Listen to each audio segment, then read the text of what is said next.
Hare Krishna Prabhu.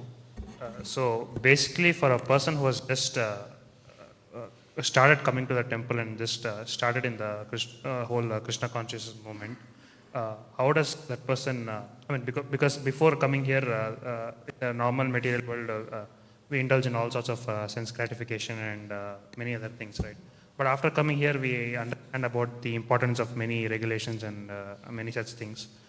So how does a person who has just started go about reducing his impulses to indulge in those activities? And how does he go about? Reducing his impulses to indulge in those, let's say, activities which are... Nothing surprising. That is a process. As I told, it's a battle.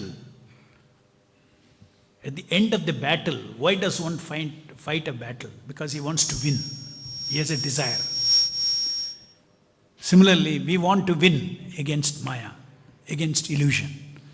We want truth. We want Krishna. Right? So it's a battle. And then it is described that it is a gradual process. Because it is called, first you have to have sadhu sangha. You have to associate with the devotees.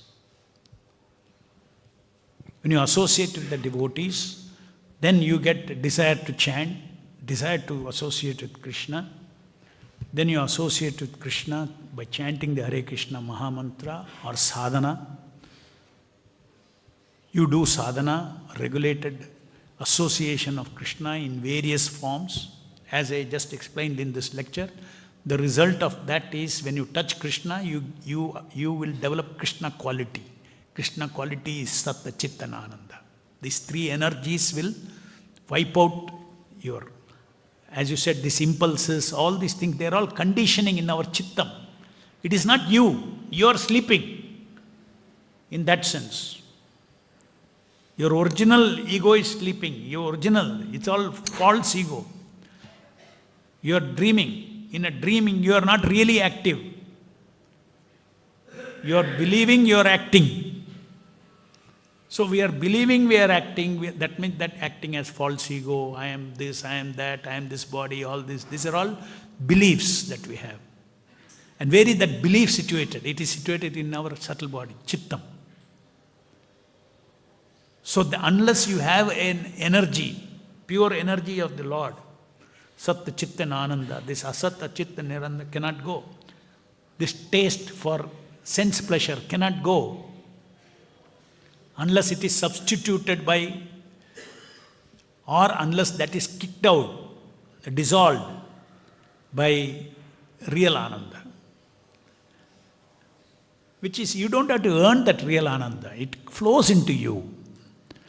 We go after serving Krishna, and by serving Krishna, all the energies flows into us.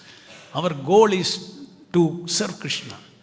So more and more we are determined to serve Krishna, our battle becomes easier. Constant engagement in devotion service of the Lord, either chanting Hare Krishna, doing service, different types of preaching service. This is the best way, the only way to counter Maya. And permanent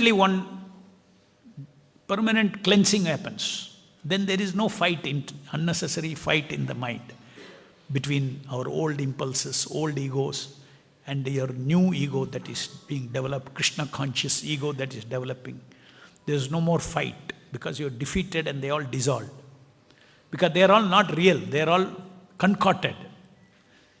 Maya means that which doesn't exist. Actually, you are rejecting that which doesn't exist.